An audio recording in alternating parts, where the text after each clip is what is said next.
ప్రియమైన దేవుని బిడ్డలారా, ఈ మండల కాల 14వ దినం యొక్క ఉదయకాల ధ్యానమునకు ప్రేమతో మిమ్మల్ని ఆహ్వానిస్తున్నాను.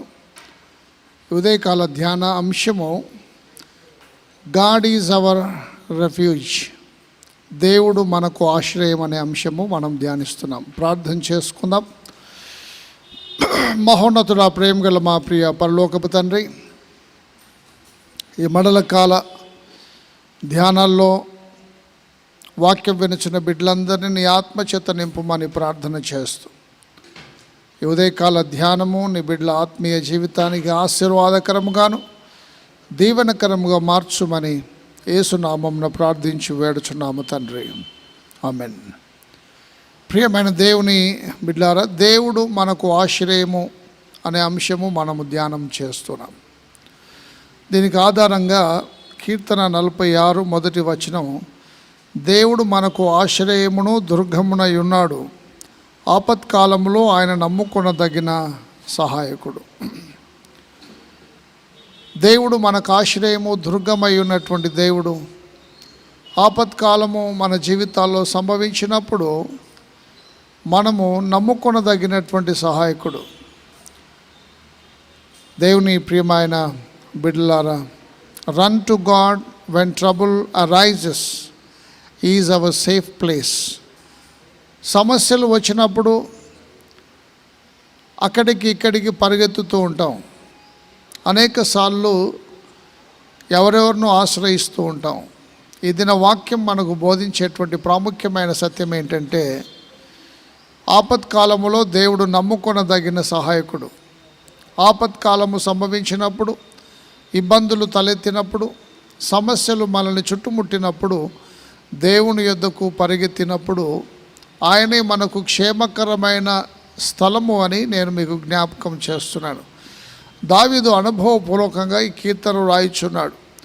సౌలు రాజుగా ఉన్న రోజుల్లో సుమారు 3000 మంది సైన్యము ఆయన చంపడానికి ప్రయత్నించి వెంట పడుచున్న సమయాల్లో దావీదు దేవుణ్ణి ఆశ్రయించినాడు. దేవుని ప్రియమైన బిడ్డలారా, ప్రమాదకరమైన పరిస్థితులు సంభవించినప్పుడు, శత్రువులు మనల్ని తరిమినప్పుడు, ఇదిగో మనకు ఆశ్రయము దుర్గమై ఉన్న దేవుని వైపు మనం చూడాల్సిన వారమై ఉన్నాం. Run to God when trouble arises is our safe place. దేవుడే మనకు క్షేమకరమైన నివాస స్థలము అని దావీదు కీర్తనలో రాయిచున్నాడు.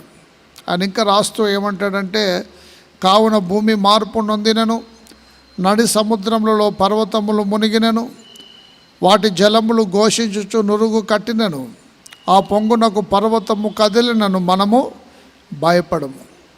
దేవుని ప్రియమైన బిడ్డలారా, భయపడే పరిస్థితులు, పర్వతాలు మునిగిపోయినా, మెట్టలు తత్తరిల్లినా ఆయన కృప మనల్ని విడిచిపోదు అని నేను మీకు జ్ఞాపకం చేస్తున్నాను. ఇబ్బందులు తలెత్తినప్పుడు, భూమి కూడా మార్పు నొందినప్పటికీ, నడి సముద్రంలో పర్వతములు మునిగినప్పటికీ, వాటి జలములు ఘోషించుచు నురుగు కట్టి ఆ పొంగునకు పర్వతములు కదిలినను మనము భయపడము. కారణం ఏంటంటే, యాకోబు దేవుడు మనకు ఆశ్రయమై ఉన్నాడు. ఇశ్రాయేలు దేవుడు మనకు ఆశ్రయము దుర్గమునై ఉన్నాడు.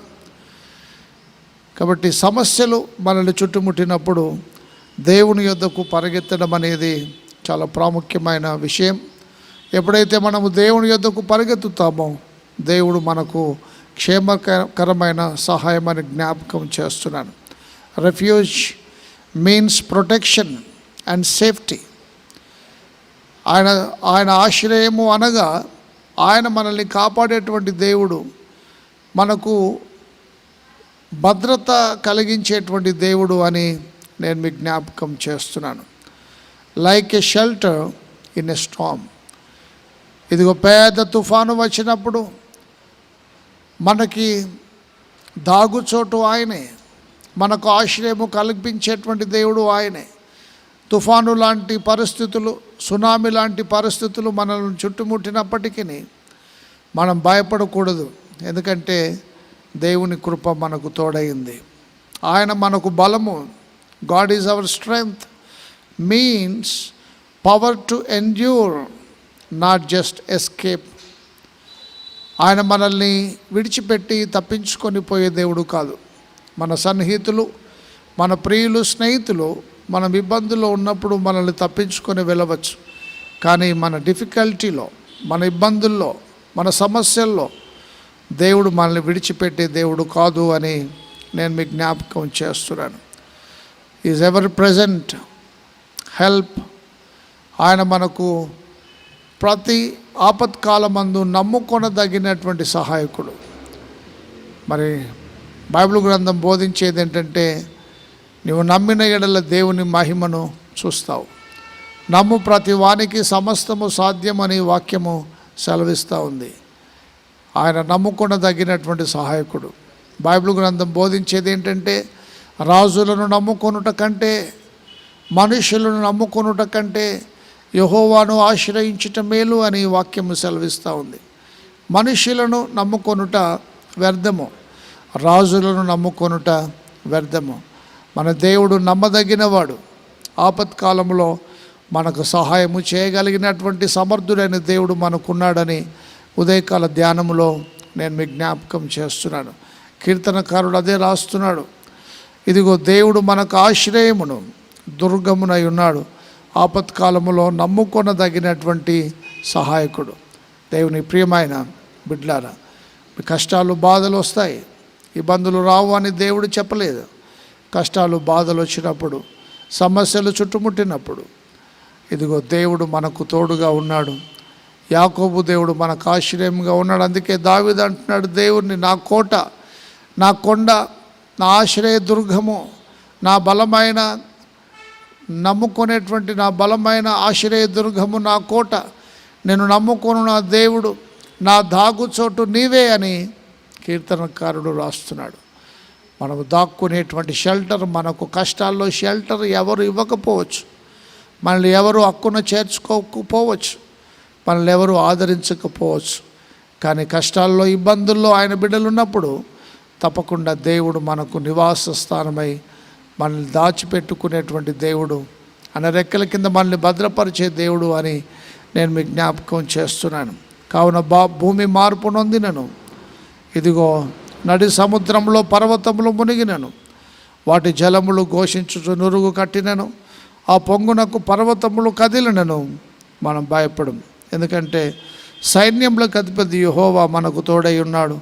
యాకోబు యొక్క దేవుడు మనకు ఆశ్రయమై ఉన్నాడు. దేవుని బిడ్డలారా, సైన్యములకు అధిపతియగు యెహోవా మనకు ఆశ్రయమై ఉన్నాడు అని వాక్యమందు దావీదు రాస్తున్నాడు. ఊరకుండుడి, నేనే దేవుడనని తెలుసుకొనుడి, అన్యజనులలో నేను మహోన్నతుడు నగుదును, భూమి మీద నేను మహోన్నతుడు నగుదును. సైన్యములకు అధిపతియగు యెహోవా మనకు తోడై ఉన్నాడు.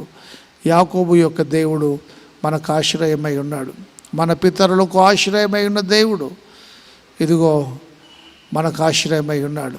దావీదు తన సైన్యం ఉన్నప్పటికీ, రథాలు ఉన్నప్పటికీ, పరాక్రమశాలులు తన సైన్యంలో ఉన్నప్పటికీ ఆయన సైన్యములకు అధిపతి అయిన దేవుడు అని పిలుస్తున్నాడు. ఆ సైన్యానికి, రాజ్యానికి దేవుని అధిపతిగా నియమించినాడు. మన జీవితాల్లో, మన కుటుంబాల్లో దేవుని మనం అధిపతిగా నియమించినప్పుడు మనం భయపడమని జ్ఞాపకం చేస్తున్నాను. దేవుని ప్రియమైన బిడ్డలు, తొందరపడకండి, సమస్యలు వచ్చినప్పుడు బాధపడకండి. మోషే జీవితంలో, ఇశ్రాయేలు జీవితంలో ముందు ఎర్ర సముద్రము, వెనక ఫరో సైన్యము సంభవించింది. ముందు నొయ్యి, వెనక గొయ్యి. ప్రమాదకరమైన పరిస్థితి. ముందుకు పోయినా చనిపోతారు, వెనక్కి పోయినా చనిపోతారు, అక్కడే ఉన్న చనిపోతారు. అయితే మోషే దేవుని ప్రార్థన చేసినాడు, దేవా ఈ ప్రజల్ని నీవు నడిపించమన్నావు, నేను నడిపిస్తున్నాను. ఇప్పుడు పరిస్థితులు చేజారిన పరిస్థితుల్లో దేవుని సహాయాన్ని మోషే కోరినప్పుడు మోషే సాగిపోవుడి అని ఇశ్రాయేలుతో చెప్పవలనని దేవుడు సెలవిచ్చిన మాట జ్ఞాపకం చేస్తున్నాను. ఏదైతే ముంచుతుందనుకున్నారో ఆ జలములను వారిని కాపాడే గోడలుగా దేవుడు నియమించినాడు. కాబట్టి దేవుడు మనకు ఆశ్రయము దుర్గమునై ఉన్నాడు. ఆపత్కాలంలో నమ్ముకొనదగిన సహాయకుడని ఆయన దగ్గరికి మనం పరిగెత్తినప్పుడు తప్పకుండా దేవుడు ఆశ్రయాన్ని ఇస్తాడు. ఆ రీతిగా ఆశ్రయం పొందుటకు దేవుడు ఉదయకాలము తన కృపా దీవెనలు దయచేయను గాక. ఆమెను ప్రార్థన చేస్తాం. మా మంచి కాపరి, మా ప్రియ పరలోకపు తండ్రి, ఉదయకాల వాక్యం విన్న బిడ్డలందరి మీద నీ పవిత్ర ఆత్మను కుమ్మరించుమని ప్రార్థన చేస్తున్నాం. ఈ వాక్యం నీ బిడ్డల జీవితాలకు ఆదరణకరంగా మార్చుమని, నీవే ఆశ్రయముగా దుర్గముగా ఉండుమని యేసు నామమున ప్రార్థిస్తున్నాము తండ్రి. ఆమెన్.